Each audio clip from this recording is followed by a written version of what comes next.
Y si te dijera que ya fue anunciado lo que ocurrirá antes del fin. En su segunda carta, el apóstol Pedro lanza una advertencia tan clara como urgente. Pero el día del Señor vendrá como ladrón en la noche. 2 Pedro 3:10. No es una metáfora alarmista, es una verdad revelada. Antes del regreso de Cristo habrá señales específicas que pondrán a prueba la fe, la paciencia y el discernimiento del pueblo de Dios. Hoy profundizaremos en este mensaje profético, revelando lo que la Escritura declara que vendrá antes del final de los tiempos. Te mostraremos cómo identificar las señales, cómo prepararte espiritualmente y qué actitudes adoptar para no ser sorprendido. La voz de Pedro resuena con fuerza a través de los siglos, recordándonos que el tiempo es corto y la eternidad es real. ¿Estás listo para entender lo que Dios tiene reservado para ti? En un mundo donde las promesas parecen disolverse tan fácilmente como las palabras que las pronuncian, muchos han comenzado a cuestionar si realmente existe algo inquebrantable. El apóstol Pedro lo advirtió con claridad, no como un mero comentario del pasado, sino como una advertencia profética viva y latente.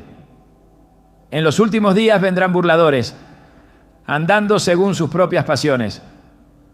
2 Pedro 3:3. Estas palabras no fueron lanzadas al aire, sino inspiradas por el Espíritu para hablarnos a nosotros, los que vivimos en tiempos donde la incredulidad se ha disfrazado de lógica y la burla se ha convertido en un arma contra la fe. La pregunta es inevitable. ¿Por qué el mundo se burla del regreso de Cristo?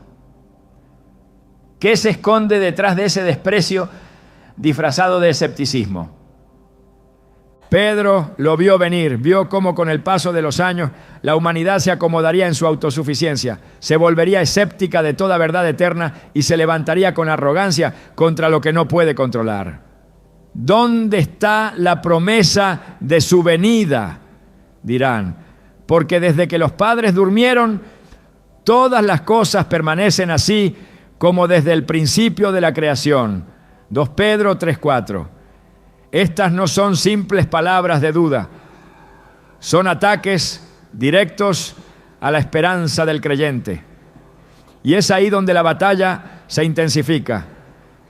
El enemigo sabe que cuando la esperanza se debilita, el corazón se enfría, que cuando la certeza del retorno de Cristo se pone en duda, la santidad se desdibuja, la urgencia se evapora y el fuego del primer amor se apaga lentamente. Pero la burla, aunque disfrazada de inteligencia, revela algo más profundo: la incapacidad del hombre de enfrentarse con su propia finitud. No es solo una negación del fin, es un deseo desesperado de que nunca llegue. Porque si Cristo realmente vuelve, entonces cada vida deberá rendir cuentas. Cada decisión, cada pensamiento, cada actitud indiferente se verá ante los ojos del justo. La burla es el refugio del que no quiere arrepentirse, el escudo del que no desea cambiar. Así como los hombres en tiempos de Noé se reían mientras él construía el arca, así también hoy se ríen del mensaje de juicio y redención. Pero el diluvio vino, y así también vendrá el Hijo del Hombre. Jesús mismo lo dijo en Lucas 17, 26 a 27. Como fue en los días de Noé, así también será en los días del Hijo del Hombre. Comían, bebían, se casaban, hasta el día en que entró Noé en el arca. Y vino el diluvio y los destruyó a todos. Lo peligroso de los días previos al fin no es solo la maldad externa, sino la normalización de una vida sin Dios. Una rutina que gira en torno al placer, a los propios planes, a la búsqueda de éxito humano, pero que ignora por completo el clamor de la eternidad. Eso es lo que Pedro denunció. Eso es lo que hoy estamos viendo ante nuestros ojos. La burla no es inocente, es una señal. Y si estamos atentos, nos daremos cuenta de que estamos viviendo justo en el escenario que Pedro describió con tanta precisión. Esta incredulidad creciente no es nueva. Se manifestó también en el pueblo de Israel cuando, a pesar de haber visto las maravillas de Dios en el desierto, se atrevieron a cuestionar su poder y sus promesas. El Salmo 78, 19, recoge su provocación. ¿Podrá Dios preparar mesa en el desierto? Y aunque sus palabras parecen absurdas después de todo lo que habían visto, lo cierto es que el corazón humano no cambia por milagros, sino por fe. Sin fe es imposible agradar a Dios. Hebreos 11:6. Y sin fe, toda manifestación divina se convierte en pasado, irrelevante.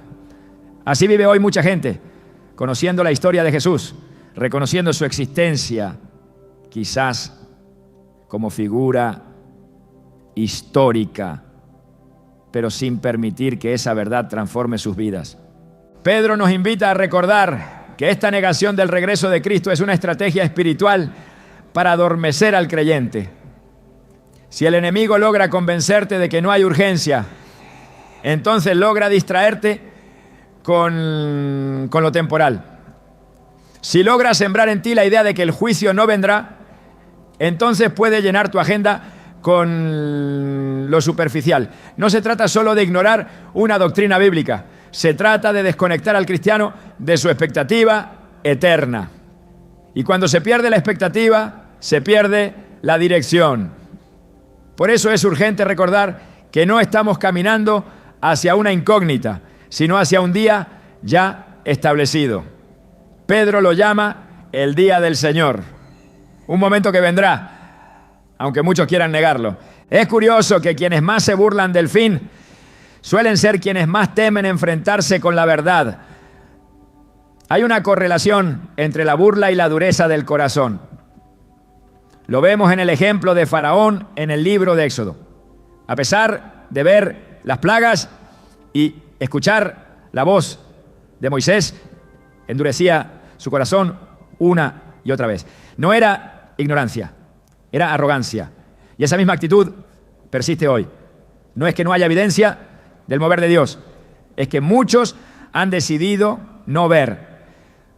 Jesús dijo en Mateo 13:13, porque viendo no ven y oyendo no oyen ni entienden.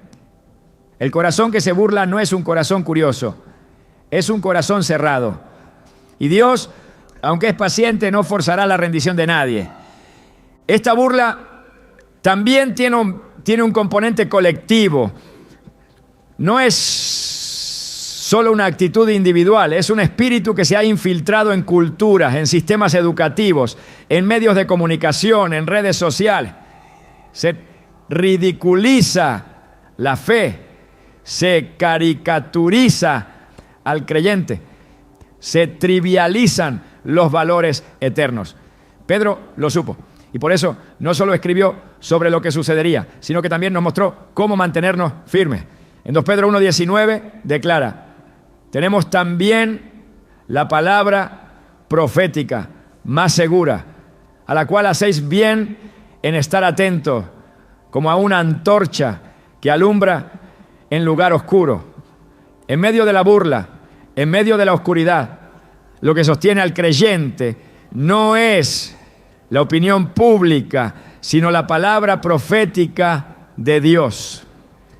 Esa palabra no ha fallado. Cada profecía se ha cumplido con exactitud milimétrica. Desde el nacimiento virginal de Cristo anunciado en Isaías 7:14 hasta su crucifixión detallada en el Salmo 22, todo lo que Dios ha dicho lo ha cumplido. ¿Por qué dudar ahora? ¿Por qué ceder a la burla cuando la historia respalda la fidelidad divina? La segunda venida no es un mito, es la continuación lógica de un plan eterno. Y ese plan no depende de la aceptación humana para cumplirse. El reloj de Dios no se detiene por las dudas del hombre.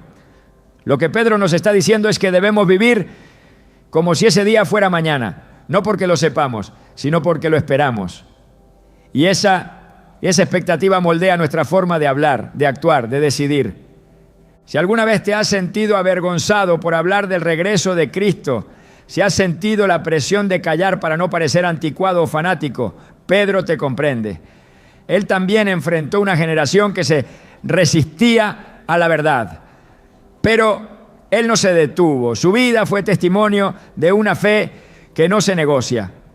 Y su carta es un llamado a levantar la voz, no con orgullo, sino con convicción.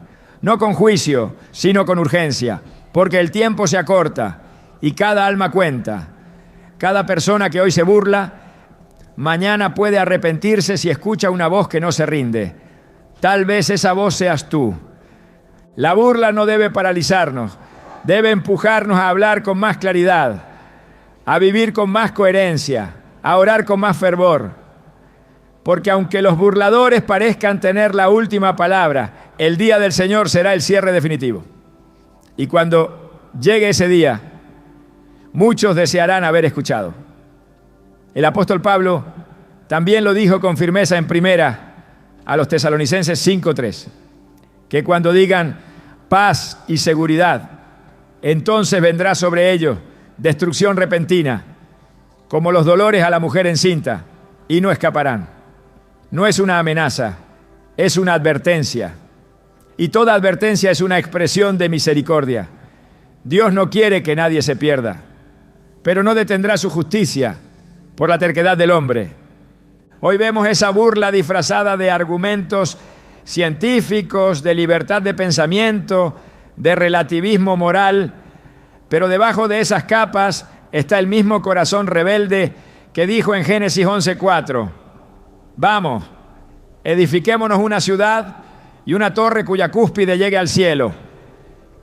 El ser humano quiere controlar su destino, construir su eternidad, definir su verdad, y en esa autosuficiencia se burla del único que tiene la autoridad para decir cómo terminará todo.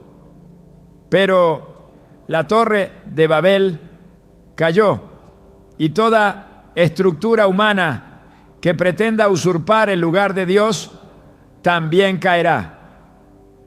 El mensaje de Pedro no es para asustar, es para despertar. Es para sacudir al creyente que se ha dormido en la rutina espiritual y al inconverso que piensa que tiene tiempo de sobra. Es un mensaje urgente porque el tiempo es limitado. Es una voz que atraviesa los siglos y que hoy resuena en tu corazón. No ignores esa voz, no silencies esa verdad, porque todo lo que Pedro escribió está ocurriendo y lo que falta por cumplirse no tardará.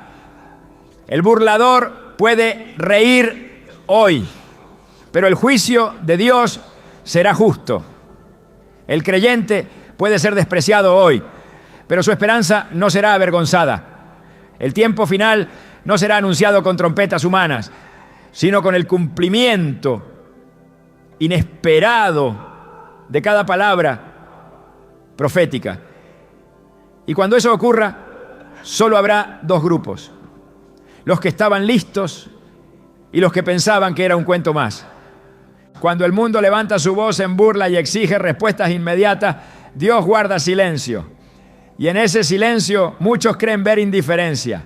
Pero el silencio de Dios no es vacío, es gracia, es misericordia, es oportunidad. Pedro lo declaró sin ambigüedad. El Señor no retarda su promesa, según algunos la tienen por tardanza, sino que es paciente para con nosotros, no queriendo que ninguno perezca, sino que todos procedan al arrepentimiento. 2 Pedro 3:9.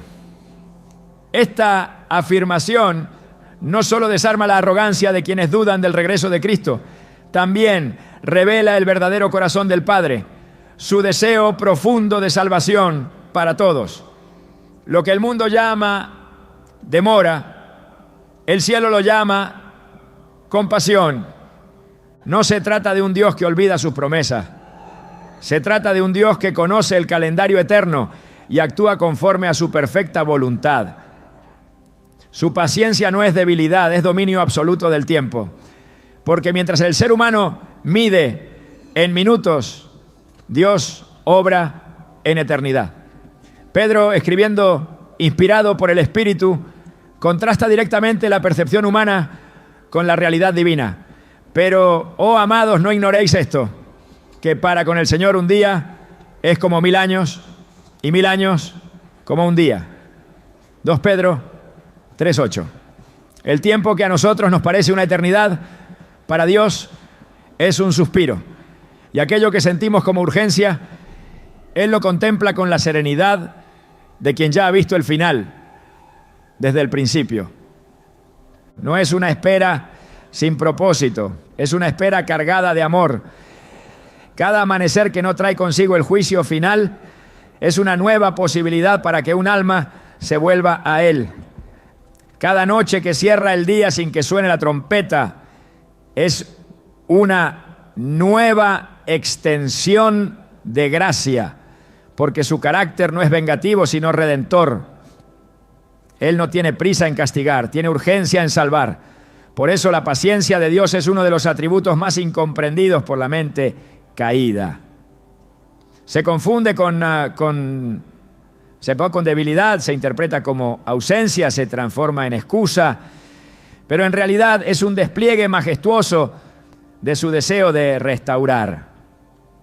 Desde los primeros capítulos del Génesis, este carácter paciente se ha mostrado con claridad. Adán y Eva pecaron, y aunque la consecuencia del pecado fue clara y definitiva, Dios no los destruyó al instante. Cubrió su desnudez con pieles, estableció promesas de redención y abrió un camino hacia la reconciliación. En ese acto ya se vislumbraba lo que Pedro más tarde confirmaría. El Señor no se deleita en la muerte del pecador. Lo reafirmó Ezequiel, hablando en nombre de Dios. ¿Acaso quiero yo la muerte del impío? Declara el Señor. ¿No quiero más bien que se arrepienta de su conducta y viva? Ezequiel 18:23. La paciencia divina es, por tanto, una extensión de su santidad. No porque tolere el pecado, sino porque ama al pecador. A lo largo de toda la historia de Israel, este patrón se repite. Generación tras generación se apartaba de Dios, caía en idolatría, se rebelaba, pero Dios enviaba profeta, advertencia, llamados al arrepentimiento. Nunca fue inmediata la ira, siempre precedida por la compasión, siempre mediada por la advertencia. Así fue en tiempos de Jeremías, cuando Jerusalén estaba al borde de la destrucción. Dios clamó una y otra vez, no porque ignorara la maldad del pueblo, sino porque buscaba provocar un giro, una transformación. Jeremías 7:13 lo deja claro. Y ahora porque habéis hecho todas estas cosas, dice el Señor, y aunque os hablé repetidas veces, no me escuchasteis. Y os llamé y no respondisteis. Dios habla antes de actuar, llama antes de juzgar y espera con esperanza. Pedro entendía este patrón, lo vio encarnado en Jesús. El mismo maestro que lloró sobre Jerusalén porque no quiso reconocer el día de su visitación, Lucas 19:41 a 44. No lloró por el juicio, sino por la negativa a arrepentirse. Porque el juicio es el resultado, no el deseo. El corazón de Dios siempre ha sido uno que espera con los brazos abiertos. Lo mostró el Padre en la parábola del Hijo pródigo. No corrió tras el Hijo para evitar que se fuera, pero se mantuvo atento, esperando con esperanza viva el día del regreso. Esa figura del Padre esperando resume con precisión el mensaje que Pedro proclama. El mundo se burla, el juicio parece lejano, pero Dios está esperando no porque olvide su justicia, sino porque ama con una pasión insondable. El peligro, sin embargo, está en confundir esa paciencia con aprobación. El apóstol Pablo también lo advirtió en Romanos 2:4. O menosprecias las riquezas de su benignidad, paciencia y longanimidad, ignorando que su benignidad te guía al arrepentimiento. La paciencia de Dios no es un respaldo al pecado, es un espacio para cambiar. Pero ese espacio no será eterno. Así como el arca se cerró en los días de Noé y no volvió a abrirse, también llegará el día en que se cerrará la puerta de la gracia. Y entonces lo que hoy es posibilidad se convertirá en juicio ineludible. Por eso Pedro no está escribiendo con frialdad teológica, sino con urgencia pastoral. Él sabe que cada día sin el regreso de Cristo no es un día perdido, sino una prórroga misericordiosa. Pero también sabe que esa prórroga tiene un límite y que jugar con la paciencia de Dios es una de las decisiones más peligrosas que un ser humano puede tomar. Cada minuto que se desprecia la oportunidad de reconciliarse con Dios es un paso más hacia una eternidad sin Él. Cada día que se ignora el llamado al arrepentimiento es un día que se endurece el corazón. Y Pedro no quiere que eso ocurra con sus lectores. Por eso escribe, por eso advierte, por eso exhorta. La carta de Pedro no se sostiene en amenazas vacías.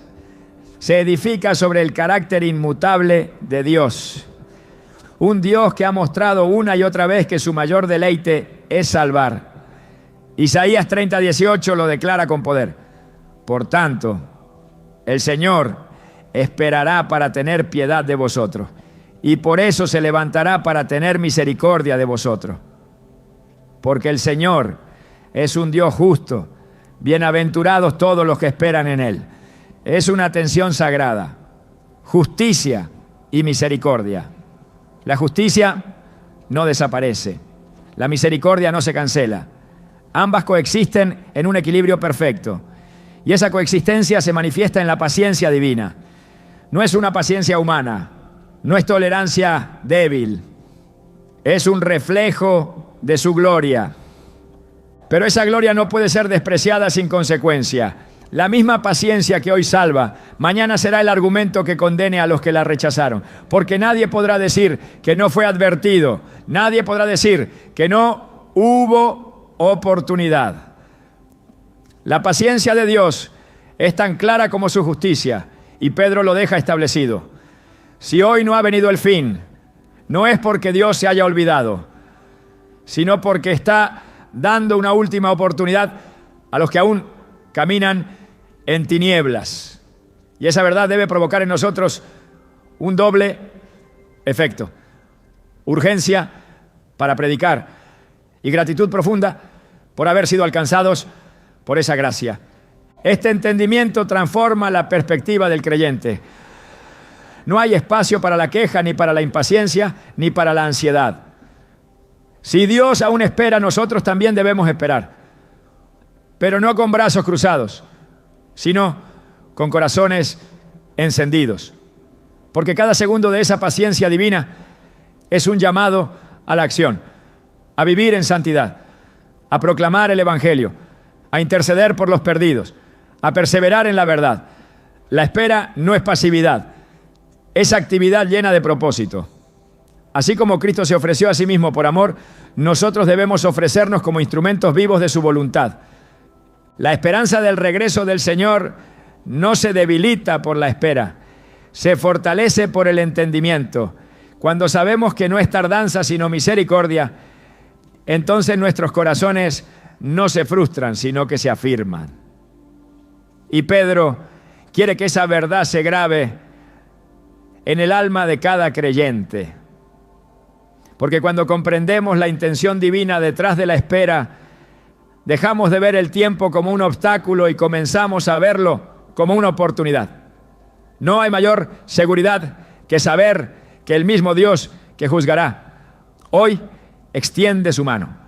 No hay mayor consuelo que saber que si aún respiramos es porque todavía hay una obra que cumplir, una oración que elevar, un alma que alcanzar. El mensaje urgente de Pedro no es solo escatológico, es profundamente pastoral. Nos enseña a vivir entre dos realidades: la inminencia del juicio y la belleza de la paciencia divina. Nos coloca entre el aún no del fin y el todavía sí de la gracia. Y en ese espacio nos llama a caminar con temor reverente, con fe firme, con ojos en el cielo y pies en la tierra. Porque el Dios que espera pronto se levantará. Y su paciencia, aunque inmensa, no es infinita. Así como en los días de Lot, el juicio cayó solo después de que se agotó la última advertencia, también será en el tiempo final. Jesús lo explicó en Lucas 17, 28 a 30, dejando claro que la aparente normalidad será interrumpida por un día irreversible. Esa interrupción para los que hoy ignoran la paciencia de Dios será devastadora, pero para los que viven a la luz de esa paciencia será gloriosa, porque el mismo Dios que espera es el que viene. Y cuando venga no será como el niño de Belén, sino como el Rey glorioso, no en un pesebre, sino con poder y gran gloria, no para ofrecer salvación, sino para ejecutar justicia. Y entonces la paciencia se habrá consumado. Y lo que hoy es un susurro de amor se convertirá en una trompeta de juicio. Pedro quiere que no lleguemos a ese día sorprendidos, sino preparados. No lamentando, sino esperando con gozo. Porque solo aquellos que entendieron la profundidad de la paciencia divina podrán recibir con alegría al Dios que vuelve. Cuando Pedro escribió sobre el fin de todas las cosas, no lo hizo con lenguaje ambiguo ni con imágenes vagas destinadas a ser interpretadas a conveniencia. Lo hizo con palabras claras, contundentes, proféticas. No habló de posibilidad, sino de certeza. No dibujó una metáfora literaria, sino una advertencia directa. Pero el día del Señor vendrá como ladrón en la noche, en el cual los cielos pasarán con gran estruendo, y los elementos ardiendo serán deshechos, y la tierra y las obras que en ella hay serán quemadas. 2 Pedro 3:10. Este no es un versículo para decorar, es una verdad para estremecer. Pedro no alude a un proceso simbólico de cambio. Él habla de destrucción, no como un acto caprichoso, sino como una expresión final de justicia santa. En esta declaración no hay espacio para el consuelo artificial, no hay ningún atajo que suavice la dureza del juicio. Lo que se anuncia es un evento absoluto, no es una crisis ambiental ni una transformación filosófica. Es una ruptura cósmica, una intervención divina que eliminará toda huella del pecado en su dimensión material. Pedro presenta un lenguaje que recuerda la intensidad del monte Sinaí, cuando el fuego y el estruendo acompañaron la presencia de Dios.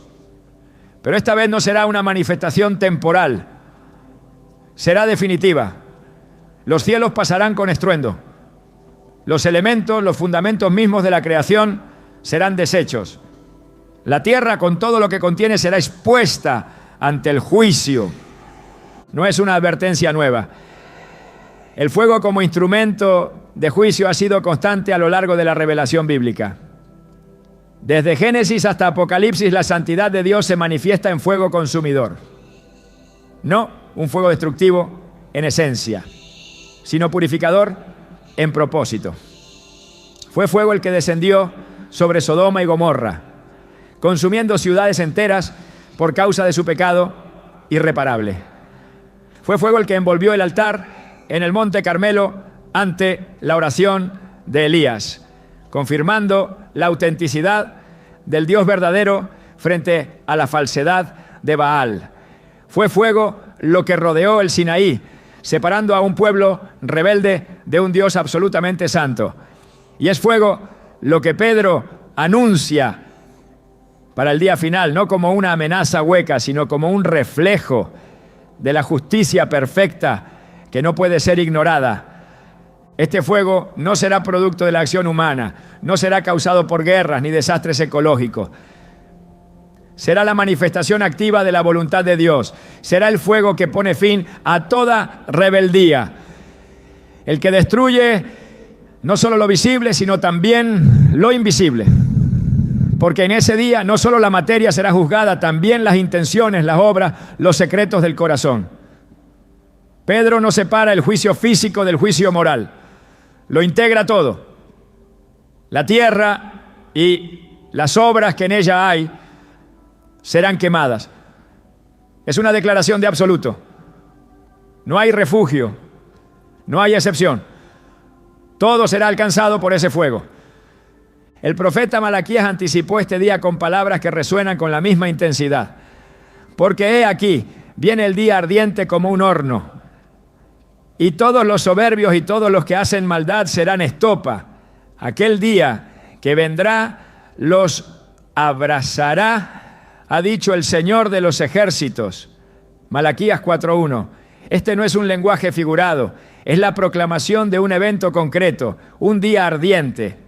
No un estado emocional, sino una condición real. No una metáfora, sino una realidad que aún no ha ocurrido, pero que ya está establecida en el consejo eterno de Dios. En el Apocalipsis, Juan retoma esta misma visión, y aunque utiliza imágenes complejas, el juicio por fuego permanece como uno de los elementos centrales.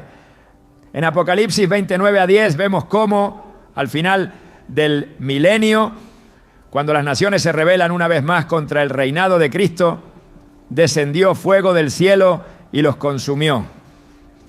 La justicia de Dios no está sujeta a negociación. Donde hay pecado sin arrepentimiento, hay juicio sin excepción. Y Pedro, al escribir su carta, quiere que sus lectores comprendan la magnitud de lo que está por venir. Porque la tendencia humana es minimizar lo que no puede controlar. Pero minimizar el juicio no lo detiene. Ignorarlo no lo anula. Disfrazarlo no lo suaviza. El fuego del juicio no es un accidente futuro. Es una fecha determinada. No es un evento aleatorio. Es una cita divina. Jesús habló de este día cuando dijo: el cielo y la tierra pasarán, pero mis palabras no pasarán. Mateo 24:35. En esa afirmación no solo se confirma la certeza del juicio, sino también su irreversibilidad. El cielo y la tierra pasarán, no porque se deterioren naturalmente, sino porque serán deliberadamente renovados. Y ese proceso no será por agua, como en los días de Noé, sino por fuego. Pedro mismo lo confirma en su carta al recordar que el mundo antiguo fue destruido por agua, pero el presente está reservado para el fuego en el día del juicio y de la perdición de los hombres impíos. 2 Pedro 3, 6, 7. Hay una continuidad teológica en esta verdad. El diluvio fue una advertencia. El fuego será la conclusión. El agua limpió la tierra de corrupción visible. El fuego purificará incluso lo oculto. La justicia de Dios al final no dejará nada sin tratar. Lo que ahora parece estable, seguro, eterno, será deshecho. Lo que los hombres consideran inconmovible será removido. Hebreos 12, 26 a 27 afirma que Dios, una vez más, sacudirá no solo la tierra, sino también el cielo, para que permanezca lo inconmovible. Y lo inconmovible no son las estructuras humanas, sino la fidelidad de su promesa, la santidad de su trono y la eternidad de su reino. Este fuego tiene una doble función: destruye y revela, deshace lo corrompido, pero también muestra lo auténtico.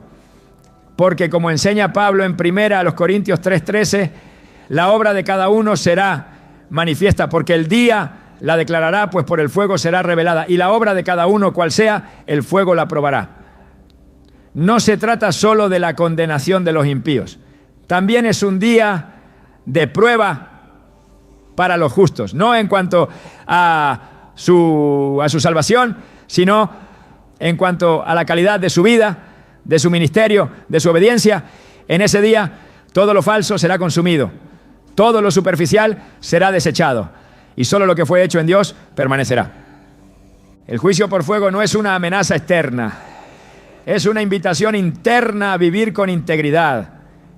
Es el recordatorio de que todo será expuesto, que ninguna obra, ninguna palabra, ningún pensamiento quedará fuera del alcance de esa llama santa. Por eso Pedro llama a una vida de reverencia, no por miedo al castigo, sino por respeto a la santidad. Porque quien entiende la realidad del fuego venidero no vive de forma liviana, no juega con el pecado, no pospone el arrepentimiento, no negocia con la desobediencia. Vive como quien sabe que todo lo oculto será revelado, como quien sabe que el tiempo de la gracia no es eterno. La visión del juicio final que presenta Pedro no es popular, no encaja en los discursos que exaltan la autosuficiencia humana, no complace a los que desean un evangelio cómodo, pero es verdad. Y como toda verdad eterna, debe ser proclamada sin diluir. Pedro no lo escribió para sembrar temor sin propósito, sino para despertar una conciencia dormida. Porque una iglesia que ha olvidado el juicio es una iglesia que pierde su urgencia. Y una iglesia sin urgencia es una iglesia sin impacto. El fuego vendrá y no será una sombra espiritual, será una realidad física, moral y escatológica. Todo será probado, todo será desnudado ante los ojos de aquel a quien nada se le oculta. Y en ese día el fundamento de cada vida será puesto a prueba. Si fue construido sobre la roca de Cristo, permanecerá. Si fue edificado sobre arena, se desmoronará. No por arbitrariedad divina, sino por la naturaleza de lo eterno. Pedro no escribe para los indiferentes, escribe para los que tienen oídos para oír, para los que entienden que el amor de Dios no está en conflicto con su juicio, que el fuego no niega su bondad, sino que la confirma. Porque un Dios que no juzga el pecado no puede ser santo. Y un Dios que no es santo no puede salvar. La cruz y el juicio no se contradicen, se complementan. La cruz es la oferta, el juicio, la consecuencia del rechazo. Hoy, mientras aún resplandece la luz de la gracia, el fuego no ha descendido, pero está preparado, no como un secreto oculto, sino como una verdad revelada. Pedro lo anunció con valentía, Juan lo vio con claridad, Jesús lo afirmó con autoridad. Y la iglesia debe proclamarlo con fidelidad, porque si callamos no cambiaremos el final, solo habremos fallado en advertir. Y Pedro no estuvo dispuesto a cometer ese error. Él escribió con la convicción de quien sabe que el tiempo se agota, que el reloj de Dios no se detiene, que la historia no es cíclica, sino lineal, que tiene un principio, una trama y un desenlace. Y ese desenlace será con fuego, no como castigo impulsivo, sino como restauración definitiva. Porque tras ese fuego no quedará ceniza, sino gloria. Pero eso pertenece a otro tiempo, a otra parte del mensaje. Por ahora lo que debe quedar grabado en el corazón es que el día del Señor se acerca y con él el fuego que purificará la creación entera. La verdad sobre el juicio final no se presenta en las Escrituras para alimentar la desesperanza, sino para despertar una respuesta viva en quienes creen.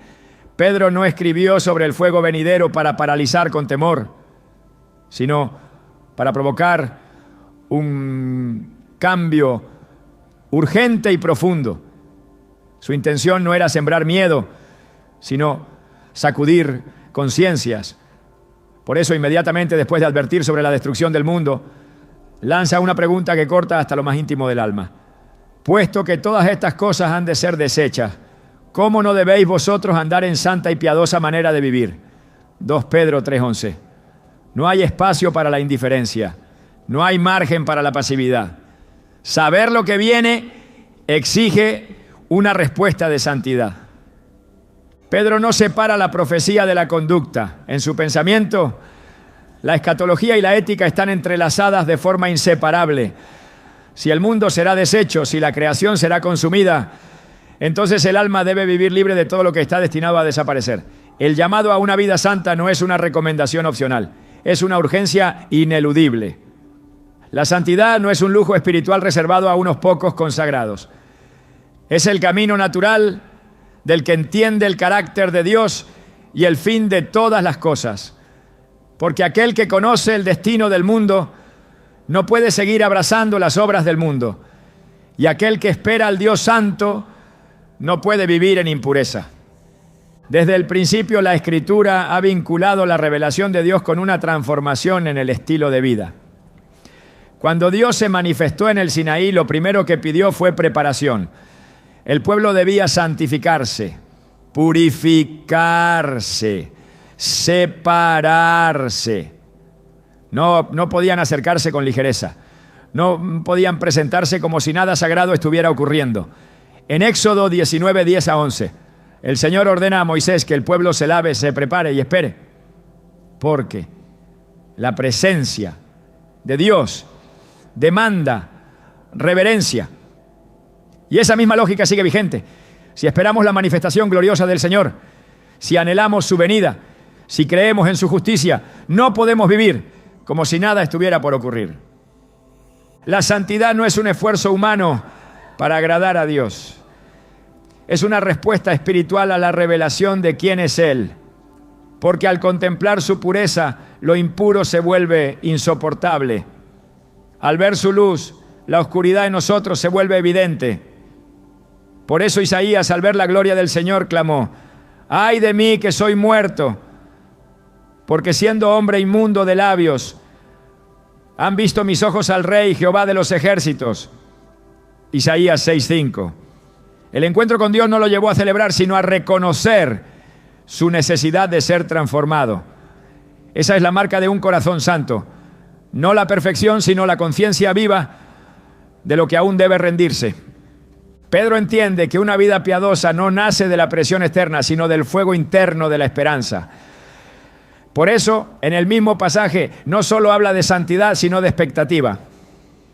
Dice que debemos vivir esperando y apresurándonos para la venida del día de Dios. 2 Pedro 3:12.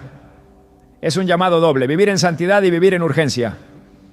No se trata solo de resistir el mal, sino de correr hacia el bien. No es solo evitar la mancha del pecado, sino buscar con pasión la voluntad de Dios. Porque la verdadera piedad no es inercia, es movimiento. No es contención, es acción. No es pasividad disfrazada de obediencia, sino iniciativa impulsada por amor. La santidad bíblica no consiste en cumplir listas externas de reglas, sino en reflejar internamente el carácter de Dios. Es un estilo de vida que brota del conocimiento de su palabra y del deseo ardiente de agradarlo. En Levítico 27:8, el Señor dice: santificaos pues y sed santos, porque yo soy Jehová vuestro Dios. Guardad mis estatutos y ponedlos por obra. Yo Jehová soy el que os santifico. La santidad no nace de la autosuficiencia. Es Dios quien la produce, pero espera nuestra disposición. No es una tarea humana imposible, sino una cooperación divina constante. Él santifica, pero nosotros nos ofrecemos. Él transforma, pero nosotros obedecemos. Pedro llama a una vida piadosa porque sabe que la venida del Señor será repentina. No habrá margen para ajustes de última hora. No habrá espacio para arrepentimientos improvisados. Por eso vivir en santidad hoy es la preparación real para el día del juicio. No se trata de adivinar fechas ni de especular señales, sino de vivir cada día como si fuera el último. Esa es la vida del que espera, no la del curioso, sino la del consagrado, no la del espectador, sino la del participante activo en el plan eterno de Dios.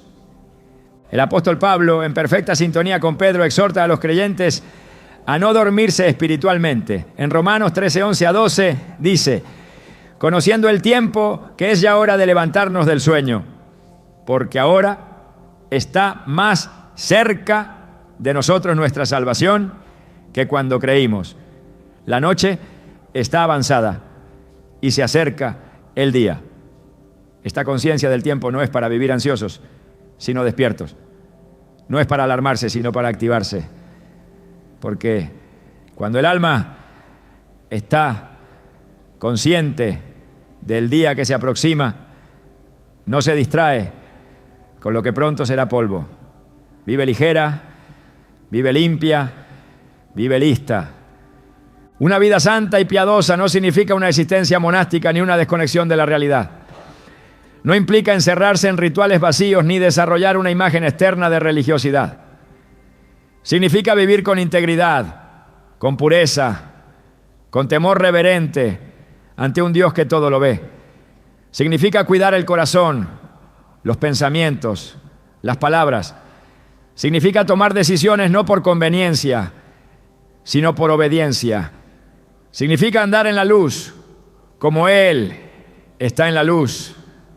1 Juan 1:7. No solo cuando otros miran, sino incluso cuando nadie ve. Porque vivir para el Señor no es una actuación, es una entrega continua. Pedro escribe para una iglesia que vivía en medio de persecución, confusión y creciente presión cultural, y aún así les exige una vida santa, porque las circunstancias no excusan el compromiso, las pruebas no anulan el llamado. En todo tiempo, en toda época, en toda condición, el mandato es el mismo: sed santos, porque yo soy santo. 1 Pedro 1:16. No como una carga, sino como un reflejo. No como un deber, sino como un privilegio. Porque no hay mayor dignidad que ser transformado a la imagen del Hijo, ni mayor propósito que vivir de forma que glorifique al Padre. La piedad no es una apariencia, es una actitud del alma. Es la disposición de vivir delante de Dios en cada momento. Es orar cuando nadie escucha, adorar cuando nadie dirige, obedecer cuando nadie aplaude. Es elegir la justicia cuando la injusticia parece más fácil. Es perdonar cuando todo en ti grita lo contrario. Es hablar la verdad cuando el silencio sería más cómodo. Es vivir como si Jesús estuviera por regresar esta noche, no por miedo, sino por amor. Porque cuando el corazón ama al Señor, la obediencia no es una obligación, es una expresión natural. Pedro no llama a una santidad pasiva, sino activa. No invita a una espera estática, sino a una vida que arde con expectativa. Dice que debemos esperar y apresurar el día de Dios. Esta es una frase poderosa. Esperar implica confianza, apresurar implica acción. El creyente no solo observa el reloj profético, sino que vive como si pudiera acelerar el cumplimiento por medio de su fidelidad. Es una imagen de colaboración. Dios tiene el control absoluto del tiempo, pero la iglesia participa con su obediencia, con su clamor, con su predicación. Jesús mismo dijo: bienaventurados aquellos siervos a quienes su Señor, cuando venga, halle velando. Lucas 12:37. Y en ese contexto no hablaba de velar mirando al cielo, sino sirviendo fielmente en la tierra. La santidad no se cultiva en la evasión, sino en el compromiso. No se demuestra en discursos, sino en decisiones. Y Pedro quiere una iglesia lista, una iglesia limpia, una iglesia sin mancha, ni arruga, ni cosa semejante.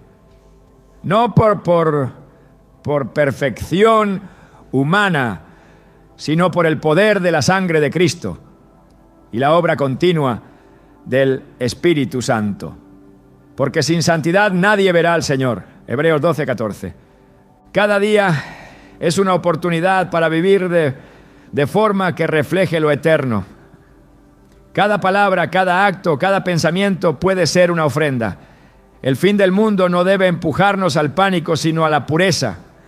La certeza del juicio no debe paralizar, sino purificar. Y la esperanza del regreso no debe dormir al alma, sino despertar al espíritu. Pedro escribe con urgencia porque sabe que todo lo visible será removido y solo quedará lo eterno, lo que se sembró en obediencia, lo que se ofreció en santidad, lo que se vivió en piedad. Vivir así no es fácil. Requiere morir a uno mismo cada día. Requiere decir no a lo que el mundo celebra. Requiere tomar decisiones que cuestan. Pero también ofrece recompensas que no se pueden comparar con nada temporal. Pedro lo entendió. Por eso no ofrece consuelo emocional, ofrece verdad espiritual. Y la verdad es esta: el fin se acerca y el alma debe estar lista. No con temor vacío, sino con una esperanza santa. Porque cuando el fuego venga, lo único que permanecerá será lo que fue hecho en Dios. Y una vida santa es una vida construida sobre roca. El mensaje es claro, no hay ambigüedad en el llamado, no hay lugar para medias tintas. Pedro no está escribiendo a espectadores, sino a soldados del reino. No está buscando audiencia, está levantando testigos. Porque en el día del juicio no se recordará quién fue popular, sino quién fue fiel.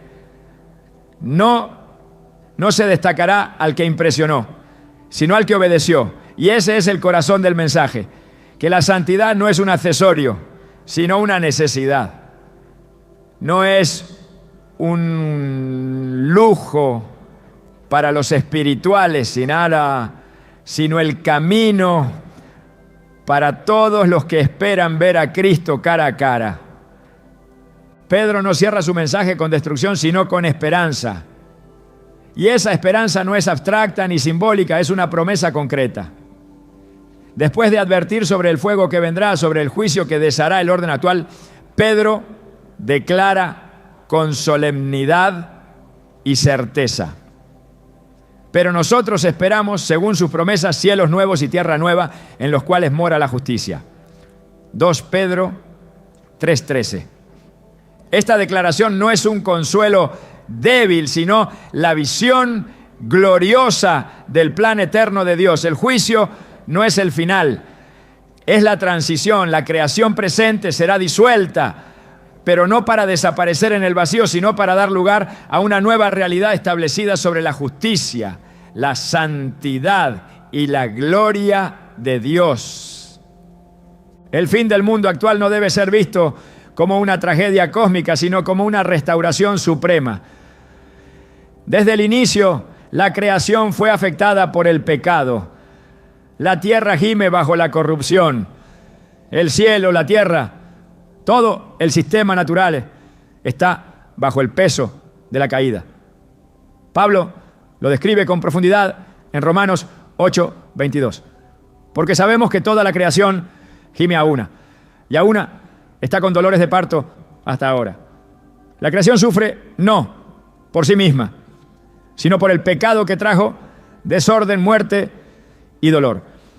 Y ese sufrimiento tiene un propósito redentor: ser transformada. No será solo el hombre el que será renovado, sino toda la creación. Pedro apunta hacia esa redención total.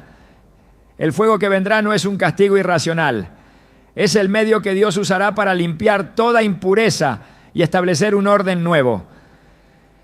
El lenguaje que utiliza, cielos nuevos y tierra nueva, conecta directamente con la visión profética de Isaías 65:17. Porque he aquí que yo crearé nuevos cielos y nueva tierra, y de lo primero no habrá memoria, ni más vendrá el pensamiento. Es la consumación de una promesa antigua, repetida, confirmada y finalmente manifestada en la plenitud de los tiempos. No es una idea futurista sin raíz bíblica, es el cumplimiento inevitable del diseño divino. Esta esperanza es la que sostiene al creyente en medio del caos. Porque aunque todo lo visible se desmorone, el alma que está anclada en las promesas de Dios sabe que lo que viene es mejor. La justicia no es común en el presente. La maldad avanza, el dolor se multiplica, la impiedad parece reinar. Pero Pedro asegura que en ese nuevo mundo lo que morará será la justicia. Ya no será un ideal lejano, sino la atmósfera misma del nuevo orden. No habrá más injusticia social, ni corrupción moral, ni pecado oculto. Todo lo que oprime el alma hoy será removido y en su lugar Dios establecerá un reino donde cada pensamiento, cada acción, cada palabra será en armonía con su voluntad. La visión de cielos nuevos y tierra nueva no es un adorno doctrinal, es el corazón mismo de nuestra esperanza escatológica. Juan, en el Apocalipsis, describe este momento con una belleza que trasciende la imaginación. Vi un cielo nuevo y una tierra nueva, porque el primer cielo y la primera tierra pasaron y el mar ya no existía más. Apocalipsis 21, 1. Esta no es una actualización estética, es una transformación total. El dolor, la muerte, el llanto, todo lo que caracteriza el mundo presente dejará de existir, porque Dios no solo ha prometido juicio, también ha prometido restauración. Esa restauración no será parcial, no será una mejora del sistema actual, será un inicio desde lo eterno. Pedro nos invita a mirar más allá del colapso, a ver con los ojos del Espíritu lo que Dios ya ha decretado. Y al hacerlo, la perspectiva cambia. El fin no es solo un cierre, es una apertura. No es solo el final de un ciclo, es el comienzo de la eternidad visible. El que ha vivido aferrado a este mundo temerá su fin, pero el que ha vivido esperando lo que ha de venir lo anhelará con gozo. Esta esperanza transforma la forma de vivir en el presente, porque quien espera cielos nuevos y tierra nueva no se acomoda a lo viejo, no invierte su alma en lo que será consumido, no edifica sobre cimientos que serán removidos, vive ligero, vive en obediencia, vive con los ojos puestos en lo que no se ve, porque lo visible es temporal, pero lo invisible es eterno. 2 Corintios 4:18. Esta conciencia no desconecta al creyente de su responsabilidad actual, sino que lo enfoca, lo hace más íntegro, más firme, más entregado, porque sabe que cada decisión tiene eco en la eternidad. Pedro no presenta esta esperanza como una posibilidad incierta, sino como una certeza prometida. Dice que esperamos según sus promesas, y eso lo cambia todo, porque no estamos esperando basados en deseos humanos, sino en la palabra inmutable de Dios. Lo que Él prometió, lo cumplirá. El mundo será restaurado, la creación será liberada, la justicia será el nuevo ambiente, y en ese lugar el pecado no tendrá más acceso, el mal no tendrá más voz, la muerte no tendrá más poder. Esperar cielos nuevos y tierra nueva no es un escape de la realidad, es la afirmación más profunda de que lo mejor aún no ha llegado. Es vivir sabiendo que toda lágrima será enjugada, que toda herida será sanada, que toda pérdida será redimida. No como una utopía inventada, sino como una verdad profética respaldada por el carácter fiel de Dios.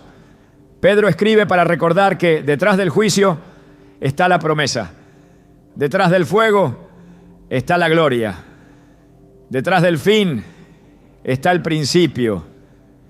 Pedro no solo advierte sobre lo que vendrá en el mundo natural, también denuncia una amenaza más sutil, pero igual de destructiva, la corrupción doctrinal.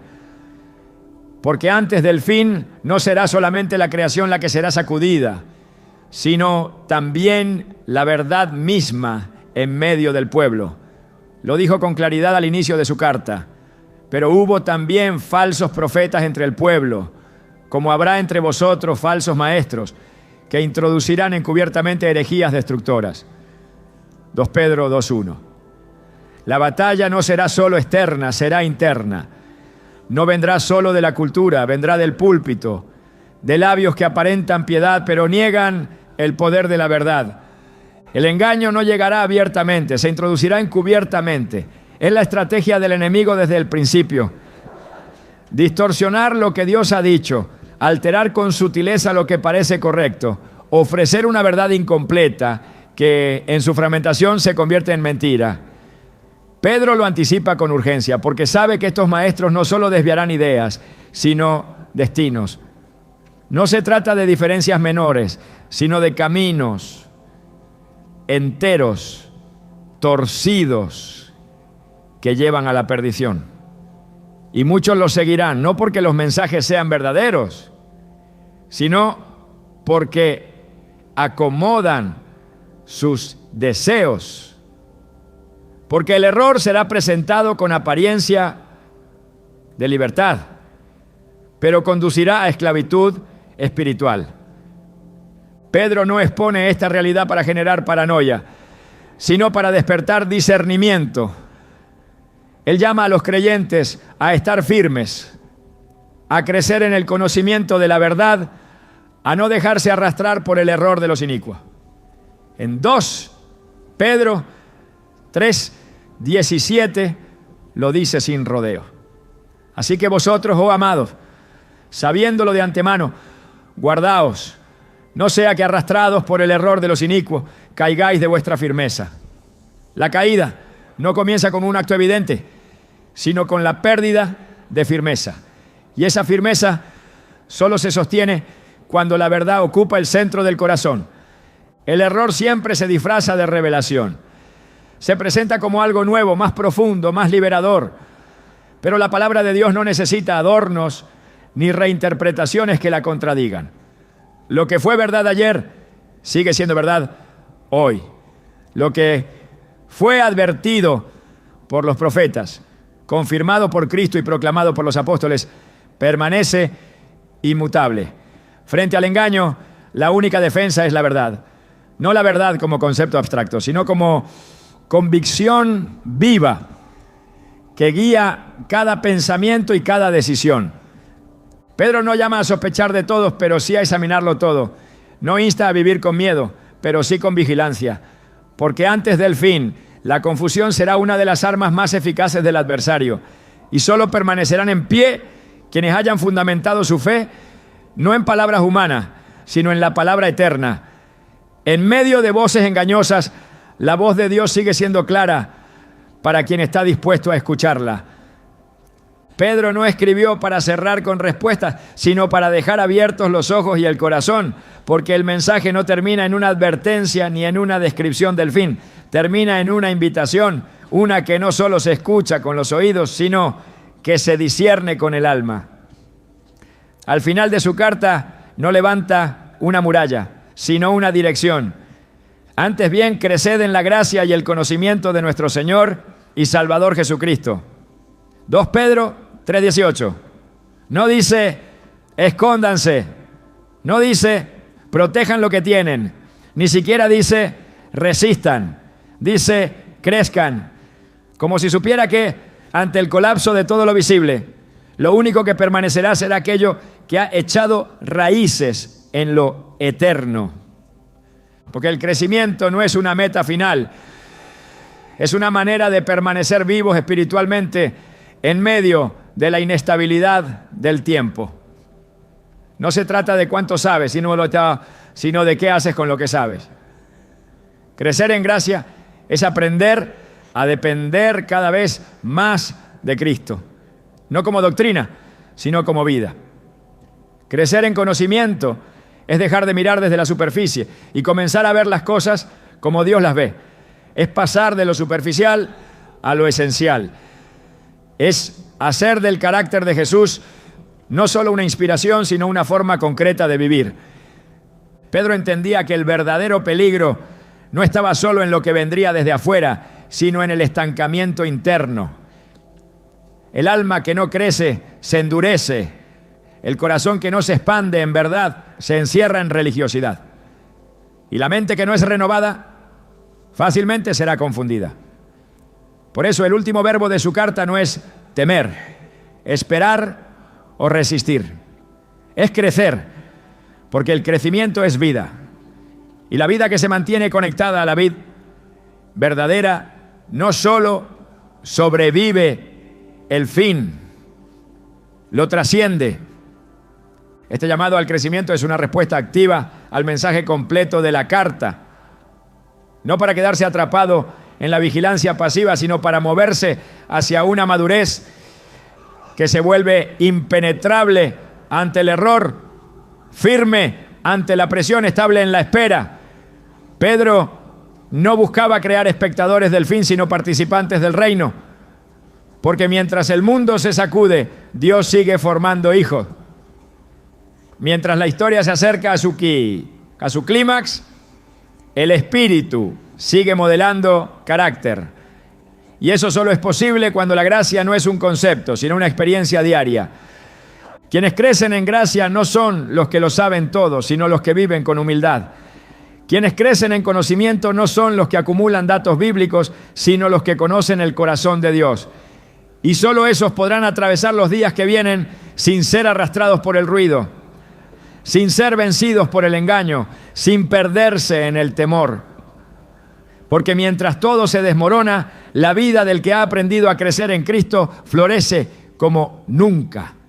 Pedro cierra su carta como comenzó, con la mirada puesta en Jesús, no en el caos, no en las señales, no en las doctrinas aisladas.